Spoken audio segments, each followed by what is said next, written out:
सभी साथियों को नमस्कार। साथियों, पीएच यानी कि दिव्यांग जन की अगर मैं बात कर रहा हूँ, दिव्यांग भाई बहन, विकलांग भाई बहन की मैं बात कर रहा हूँ। नई सुविधा उनके लिए एक लागू हुई है, छोटी सी सुविधा है, थोड़े दिनों के लिए, लेकिन है जरूर है। फायदा जरूर उठाना।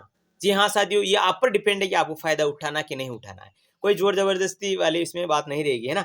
चूक मत जाना वरना परेशान होना पड़ेगा। अरे आप अगर चूक गए तो बिल्कुल दिव्यांग लोगों को तो इसमें परेशान होना पड़ेगा जहां तक, क्योंकि मेरे साथ भी ऐसा हुआ है, इसलिए मैं आपको बता रहा हूँ पहले से ही। ठीक है कि अगर इस योजना, इस सुविधा का अगर आपने लाभ नहीं उठाया, फायदा नहीं उठाया, तो आपको जो है कुछ देर के लिए परेशान भी होना पड़ सकता है। तो आइए देखते हैं वो कौन सी सुविधा जो है दिव्यांगजन के लिए सरकार द्वारा लागू की गई है। तो जैसे कि आप स्क्रीन पर देख रहे हैं, होम वोटिंग। जी हाँ साथियों, होम वोटिंग जैसा कि आप सभी जानते हैं कि अब राजस्थान में जो है आपके 19 तारीख से लेकर मतलब कुल मिला के अप्रैल में जो है आपके लोकसभा के चुनाव आने वाले हैं, जो 2 चरणों में होंगे। राजस्थान में 2 चरणों में होंगे। लोकसभा के जो क्षेत्र हैं 12 क्षेत्र, उनमें पहले चरण में होंगे, और दूसरे जो चरण है उसमें 13 लोकसभा क्षेत्रों में चुनाव होंगे। तो 12 12 24 और 25, यानी कि 25 सीटों पर आपके लोकसभा के चुनाव होने वाले हैं राजस्थान में, क्योंकि 25 सीटें हैं, है ना। तो पहले चरण यानी कि 19 तारीख को, कहने का मतलब 19 अप्रैल को जो वोटिंग होने वाली है उसके लिए बोल रहे हैं। पहले चरण का पंजीकरण 26 मार्च तक। अगर पहले चरण यानी कि 12 लोकसभा चुनावों में आपका जो भी लोकसभा क्षेत्र है, आप जिस जिले से हो, है ना, आप जिस लोकसभा क्षेत्र से हो, पहले वाले में अगर आपका जो भी लोकसभा क्षेत्र आ रहा है उसमें आपको लिए पंजीकरण करना पड़ेगा 26 मार्च तक। कैसे, एक बार और स्पष्ट कर दूं। जैसे पहले चरण है, 2 चरणों में आपके जो है वोट पड़ेंगे। इलेक्शन जो होगा ना, वोटिंग का जो कार्य होगा ना, आपके चुनाव का जो कार्य होगा ना, वो 2 चरणों में होगा। पहले चरण में 12 लोकसभा क्षेत्र और दूसरे में 13।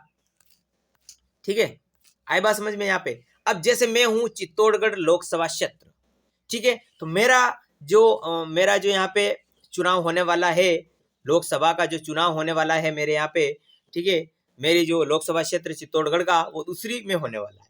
ठीक है, इसमें मेरा नाम है, यानी 26 अप्रैल को मेरा चुनाव होगा। तो जिनका इसमें होगा 19 अप्रैल को, पहले वाले लोकसभा क्षेत्र में पहले चरण में, उनके लिए सुविधा है। अब मैंने स्पष्ट कर दिया है। अब आइए देखते हैं, पढ़ते हैं, फिर हम आगे समझते हैं। पहले तो हम इसको पढ़ लेते हैं नॉर्मल, फिर हम एक एक बात को समझने का प्रयास करेंगे। 25 वर्ष से अधिक, अच्छा, बुजुर्ग आयु वर्ग के वरिष्ठ नागरिकों एवं 40, ये हमारे लिए मेन है, 40% से अधिक दिव्यांग श्रेणी के विशेष योग्य जन, जो दिव्यांग भाई बहन है, 40% से ऊपर, ध्यान रखिएगा इस बात को, है ना। मतदाताओं यानी जो वोट देने वाले हैं के लिए लोकसभा चुनाव में पहली बार होम वोटिंग की पहल की गई है। होम वोटिंग का मतलब घर पर बैठकर।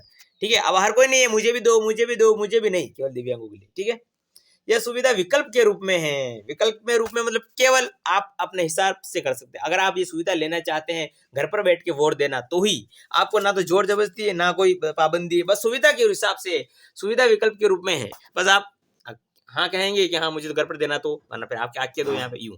इसके लिए क्या करना पड़ेगा, घर पर सीधा आपने कह दिया क्या, हाँ मुझे घर पे वोट देना है तो मैं दे दूंगा, ऐसा नहीं। उसके लिए आपको क्या करना पड़ेगा, योग्य मतदाता सुविधा का चयन करने के लिए फॉर्म डी 12D भरकर BLO को देंगे। पहले चरण के मतदान के लिए होम वोटिंग के लिए मतदाताओं का पंजीकरण का कार्य शुरू हो चुका है, जो 26 मार्च तक चलेगा। ठीक है ना, 26 मार्च के चलने वाला 2-3 दिन ही बाकी रहे। प्रक्रिया के अनुसार निर्वाचक अधिकारी होम वोटिंग का विकल्प करने वाले मतदाताओं की सूची तैयार करेंगे, फिर उससे जो है मान्यता प्राप्त राजनीतिक दलों और उम्मीदवारों को 1 अप्रैल तक उपलब्ध कराएगा। 5 अप्रैल से 14 अप्रैल तक विशेष टीम राजनीतिक दलों व उम्मीदवारों की मौजूदगी में होम वोटिंग वाले मतदाताओं के घर पहुंचकर पोस्टल बैलेट के जरिए मतदान कराएंगे। किसी कारण से होम वोटिंग के लिए अनुपस्थित या वंचित रह जाने पर दूसरा दौर 15 से 16 अप्रैल के बीच होगा। मुख्य निर्वाचन अधिकारी प्रवीण गुप्ता ने बताया कि सभी 25 निर्वाचन क्षेत्रों के लिए EVM और VVPAT का प्रथम रेंडमाइजेशन हुआ। ठीक है ना। अब देखिए, अब मैं आपको यहाँ पर जो है अच्छी तरह से समझा देता हूँ, पूरी की पूरी एक ही बात में। लोकसभा के चुनाव होने वाले हैं, 40% से ज्यादा जो भी दिव्यांग हैं, अगर वो चाहें कि मैं घर पर बैठ के वोट दूं, वो दे सकता है। आई बात समझ में? ओके साहब, ये कौन सी सुविधा है, होम वोटिंग की सुविधा है, घर पर बैठ के वोट देना। ठीक है, ये सुविधा विकल्प के रूप में है, कोई जोर जबरदस्ती नहीं है कि आप घर पर बैठ के दो, यहाँ पर आओ। सुविधा अगर आप चाहें, मैंने कहा ना, अगर आप फायदा जरूर उठाना, फायदा नहीं उठाओगे तो परेशान होना पड़ेगा। क्योंकि जब भी मैंने पिछली बार जो आपके विधानसभा के हुए थे, मैंने इसको नहीं, मैंने क्या क्या करेंगे, कौन फॉर्म भरेगा, यहाँ पे स्कूल में आके वोट दे देंगे, तो मैंने भी दे दिया। बाद में फिर आप जानते हो कोरोना लोग आज जैसे शुरू हुई वोटिंग और लोग दमादम ना भीड़ तो दिव्यांगजनों को जो कई दिव्यांग ऐसे होते हैं जिनको बहुत तकलीफ होती है। इसलिए मेरा ये कहना है कि बाद में फिर आपको परेशान होना पड़ेगा यूं, इसलिए इस सुविधा का लाभ जरूर उठाएं। सुविधा विकल्प के रूप में होगी। योग्य मतदाता को क्या करना पड़ेगा, योग्य मतदाता जो दिव्यांग हैं, हर कोई नहीं भर सकता भाई। सुविधा का चयन करने के लिए फॉर्म डी भरना होगा। एक फॉर्म आएगा, स्कूल से दिया जाएगा आपको, या जहां पर भी आपको, जहां पर कहीं पर भी मिलेगा, राजनीतिक जो होता है आपके ऑफिस वगैरह, फॉर्म डी 12 ये वाला फॉर्म आपको लेना पड़ेगा, फिर उसे भरना पड़ेगा, नाम पता जो भी होगा। फॉर्म 12 डी भरकर बीएलओ को देंगे। बीएलओ आपके हेडमास्टर प्रिंसिपल होते हैं, उनको बीएलओ बोलते हैं, ब्लॉक लेवल ऑफिसर, उनको भर के देना पड़ेगा। पहले चरण के मतदान के लिए होम वोटिंग के लिए मतदाताओं को पंजीकरण का कार्य शुरू हो चुका है। अच्छा ठीक है, जो 26 मार्च तक चलेगा, 26 मार्च तक कर सकते हैं। प्रक्रिया में निर्वाचन अधिकारी होम वोटिंग का विकल्प करने वाले उम्मीदवार को सूची मान्यता प्राप्त राजनीतिक उम्मीदवार को उपलब्ध कराएगा।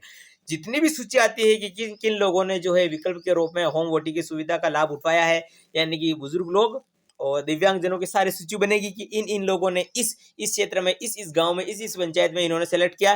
फिर वो जाएगी सूची, टीचर्स लोग जो है, प्रिंसिपल हेडमास्टर, वो उनको भेजेंगे कहाँ, राजनीतिक दल और उम्मीदवारों को जो है आगे भेजेंगे 1 अप्रैल को। ठीक है, फिर 5 अप्रैल से 14 अप्रैल तक विशेष टीम राजनीतिक दलों व उम्मीदवारों की मौजूदगी में होम वोटिंग वाले मतदाता के घर पहुंचकर, होम वोटिंग जिन्होंने सेलेक्ट किया उनके घर पहुंचकर पोर्टल बैलेट के जरिए मतदान करवाएंगे। उनके घर जाएंगे। पहले से 19 अप्रैल को वोट है, तो उससे पहले ही दिव्यांगजनों का वोट या बुजुर्गों को जो वोट है वो उनके घर पर जाके ले लिया जाएगा। ठीक है ना, तो है कि नहीं, बहुत सुविधा। पहली बात तो परेशान होना नहीं पड़ रहा है, वो खुद घर पे आ रहे हैं और वोटिंग के 2-3 दिन पहले, 4 दिन पहले आपका वोट दे रहे हैं, यानी सबसे पहले आप ही वोट दे रहे हैं, है ना। तो ये सुविधा है। कहने का मतलब 100 बातों की एक बात कहूं तो ये सुविधा अच्छी है, इसका लाभ जरूर उठाइए। ठीक है, क्योंकि परेशान होना ही पड़ेगा, वरना फिर बड़ा भीड़ में। ठीक है साथियों, ओके साहब।